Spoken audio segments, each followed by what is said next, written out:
이어서 원주의 사례입니다. 원주 아카데미 극장 복원 사업을 발표해 주실 분은요, 원주 영상미디어센터의 변회원 사무국장님이십니다. 박수로 맞이해 주십시오. 네, 반갑습니다. 10분 타이머 돌리고요.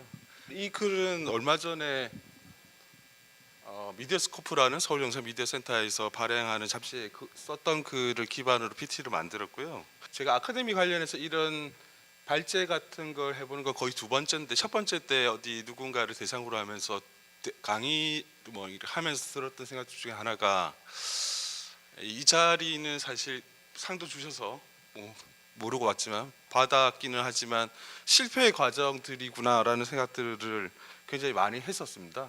그래서 굉장히 자랑할 거라기보다는 지금 진행되고 있는 이야기들을 말씀드리는 시간이 될 것 같고요. 들어가 보겠습니다. 제가 원주에 있는 아카데미 극장이라는 걸 처음 접하게 된 건 12년도, 13년도에 원주에 가면서인데, 저희 센터에서 만들어지는 잡지에서 원주에 있는 단강극장들을 독립예술전용극장이나 예술전용극장으로 만들면 어떨까라는, 지금 생각해보면 정말 헐렁한 생각이죠. 헐렁한 생각을 하다가 여기 사진에 계신 심재근 선생님이라는 걸 만났습니다. 원주에는 제가 조금 넘겨보면요, 총 5개의 극장이 있었습니다. 45년도에 만들어진 원주극장, 그리고 여러 가지 불에 타기도 하고 전쟁을 통해서 다시 재건되기도 했었고, 53년도쯤에 다시 영업을 시작했었죠. 그리고 원주에 특이하게 군인극장이라는 게 있었습니다. 강원도권에는 대규모로 주둔하고 있는 군인들을 위한 극장들이 있었는데 대부분 천막 형태의 극장들이었습니다. 근데 원주는 유일하게 건물을 갖춘 극장이었고, 그게 96년도까지 있었습니다. 그래서 국방부에서 원주시에 저 건물을 넘겨줬는데, 저게 있었으면 원주시 아주 명물이 됐을 건데 부쉈죠. 그리고 저희 미디어센터가 만들어졌습니다. 그 자리에. 근데 저희만 있는 건 아니고요. 여러 가지 공공축사라서 만들어졌는데, 참 예전에 원주의 분들은 대부분 거기를 군인극장 자리라고 이야기들을 많이 하십니다. 그리고 강원도에 있는 극장을 거쳐갔던 대부분의 사람들은 원주를 통해서 버스를 타고 또 경기, 경상권으로 내려가기 때문에 원주에 있는 강원 군인극장들에 대해서 대부분 아시는 분들이 많았고요. 그리고 시공간 아카데미 극장이 있습니다. 그 앞에 빨리 넘어온 게 저 시공간 얘기를 하기 위해서인데요. 시공간이 2006년도에 폐관을 하고 2007년도에 이렇게 철거를 하면서 앞에 계셨던 그 심재근 선생님이 계속 그 철거하는 과정에 남아 계셨어요. 그러면서 나오는 물건들을 현장 책임자와 주인장하고 얘기를 하면서 하나둘 챙겨놓고 자기의 시골에 있는 창고에 모아두신 거죠. 많은 수들은 아니었지만 그래도 많은 물건들이 남아 있었고, 저희들이 나중에 전시를 하는데 굉장히 도움이 많이 됐습니다. 그래서 이 잡지에도 있지만 사라졌지만 살아있는 이라는 어떤 표제어를 붙였어요. 극장은 우리 눈앞에서 사라졌지만 그 어떤 기억들과 어떤 유물, 역사 자료들이 남아있기 때문에 아직도 우리가 그것들을 찾아가는 과정인 것 같습니다. 근데 여기 보시면 조금 공통적인 게 2006년으로 나오죠. 새 극장이. 2000년대 초반에 한국의 멀티플렉스들이 막 만들어졌고, 원주에도 2005년도에 롯데시네마가 만들어집니다. 그래서 그 1년 후에 2006년도에 극장들이 일제히 문을 닫게 되죠. 그러면서 하나 둘 철거하게 되는데, 군인극장은 국방부 소유니까 상관은 없고, 나머지 3개 다음에 보여줄 하나의 더 극장 4개가 한 분의 소유였습니다. 서울에 또 시공간이라는 극장이 있었고, 그 극장에서 영사기사로 활동하시던 분이 제의를 받고 원주로 내려오셔서 극장을 하나 둘씩 만들기 시작하셨는데, 이유를 여쭤보니까 사실 이 극장들의 전문적인 프로그래머가 있지는 않았던 것 같아요. 가족들이 운영을 하시면서 영화가 흥행할지 안 할지에 대한 판단들을 못 하셨대요. 그래서 많은 영화를 틀어야겠다. 그래서 극장들을 하나씩 세우기 시작한 거죠. 그러면서 근근히 조금 지나왔고, 2006년도에 폐관과 철거들이 이어지면서 2015년에 문화극장이 철거되게 됩니다. 이게 근래 마지막으로 철거된 극장이죠.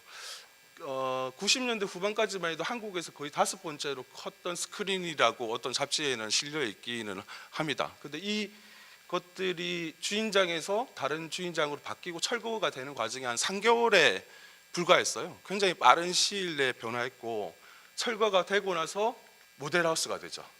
네, 아주 순식간에.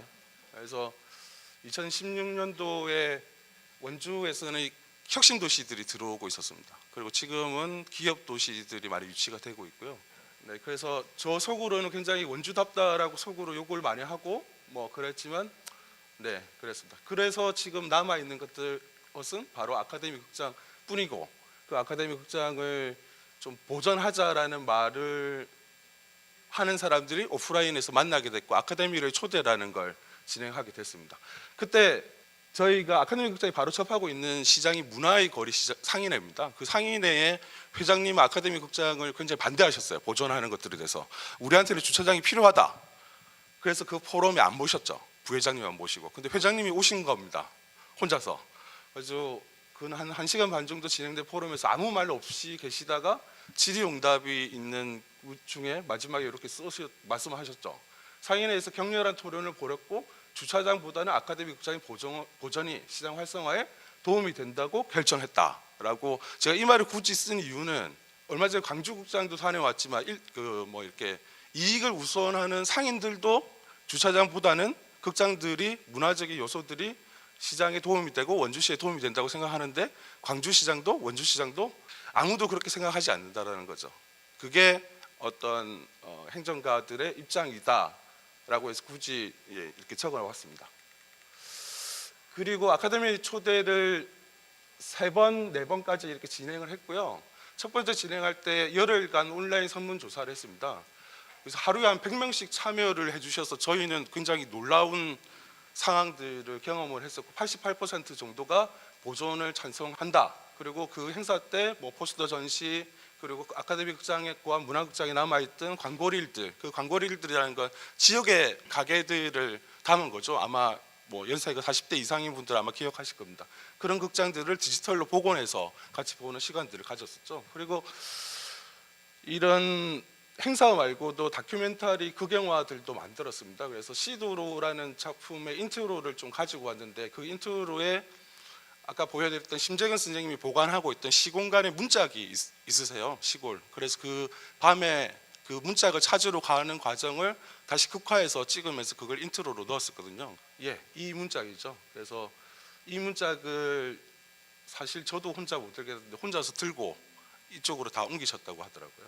그리고 작년에 역사박물관에서 도움을 좀 받아서 기획 전시를 했습니다. 그리고 작년에 제일 처음에 고민을 했던 게, 저희 영상미디어센터하고 원주도시재생연구회라는 두 단체가 중심으로 아카데미 보존 운동을 많이 했었는데, 그런 단체들, 뭐 시의원 중심의 활동들이 아니라 일반 시민들 중심으로 활동들을 이어갔으면 좋겠다라고 했고, 시민기획위원분들을 좀 모셨습니다. 그래서 20몇 분 정도가 모여서 이 전시들을 기획을 했고요. 전시는 잘 열렸습니다. 근데 하지만 가면서 기획위원들은 점점 떨어져 나갔죠. 네. 그런 실패의 과정들이 있었습니다. 작년 11월에 주인장이 바뀌었습니다. 마지막으로 남아있던 아카데미 극장을 그 집안에서 다른 주인에게 팔았고, 이 극장에 바로 저쪽 화면 속에서 왼쪽에 보면 주차장이 있는데, 그 주차장을 이미 매입하고 아카데미 극장을 매입하려고 노력하던 어떤 전기업체 회장님이시죠. 그걸 이제 손이 바뀐다라고 얘기를 하더라고요. 그러고 나서 올해 초에 문화적인 활용들에 대해서 서로 논의를 해보자라고 해서 굉장히 지속적으로 한 10여 차례 회의를 했고, 하지만 우리도 최소한의 이익을 원한다라는 말씀을 해주셨고요. 저희도 최소한의 이익을 원했는데 그 최소한의 격차들이 엄청나게 컸습니다. 예, 아주 커서 도저히 이게 합쳐질 수 없다라고 판단을 했고, 그 주인장의 어떤 담당 아드님께서는 이제 서울에 임차를 하는 방식으로 많이 찾기는 했는데, 공간 자체가 워낙 크다 보니까 사실 이게 10분 문제는 아닙니다. 그래서 지금 지지부진한 상태고, 그런 와중에 저희들은 시에서도 매입할 의지가 없고, 주인장도 그 옆에 있는 주차장하고 일괄 매도들을 원하고 있는 상태여서 시민 자산화 방안들을 제안을 했습니다. 주택도시보존기금을 활용해서 한 20억 정도를 마련하고, 최소한의 시민기금들, 그리고 옆에 있는 주차장은 전통시장 활성화 사업으로 하면 좋겠다라고 주인장과 아주 절친인 국회의원을 통해서 전달을 했고요. 예, 뭐 주인장도 하고도 직접적으로 얘기를 하긴 했습니다만 그래도 한 계약서에 두 개가 같이 팔렸으면 좋겠다라는 의사들을 계속 밝혀오고 있는 와중입니다. 근데 그 금액들이 뭐 60억 대니까 시민단체에서 마련할 수 있는 금액은 사실은 아닌 것 같아요. 한 2, 30억 정도는 어떻게 책임질 수 있겠지만 그런 상태로 저희가 가지고 있는 매입안은 그렇고요. 그 밑에는 올해, 내년 그리고 2020년까지의 어떤 프로그램들을 좀 정해보고 그 프로그램들을 운영하기 위한 지원 사업들을 이렇게 작성해서 원주에 있는 도시재생과와 주인장에게 전달을 해놓은 상태입니다. 그래서 그 진행 상태에서 가장 이제 어떤 분기점이 될 게 유딜 사업이었는데 아카데미 극장이 있는 원주 중앙동은 떨어졌습니다. 네. 그래서 고맙다라고 한 건 아니고요. 이 일을 한 2년 정도 하면서 느꼈던 것들은 뭐냐면 어떤 개인의 욕심이든 시민단체의 의지 부족이든 굉장히 그런 것들을 통해서 원주 구도심이 굉장히 늦게 변화하고 있다라는 것들에 대해서 감사하게 생각해야 되지 않을까라는 생각들이 많이 들었습니다. 그래서 저희들은 시민자산회를 계속해서 요구할 거고 또 그 방안들을 시청에 있는 어떤 우군들과 어떻게 준비를 좀 하고 있습니다. 그래서 내년쯤에는 뭔가 또 다른 분기점, 또 다른 실패일 수도 있지만 또 다른 분기점을 한번 맞이해봐야 되지 않을까? 그리고 노력을 하고 있습니다. 그래서 천천히 그것들을 매입하고 나면 천천히 누군가의 어떤 기획 아이디어가 아니라 아주 천천히 그것들이 원주의 어떤 공간으로서 남을 수 있는지 탐구의 과정들을 오래도록 겪어갔으면 하는 바람입니다. 네, 이상입니다.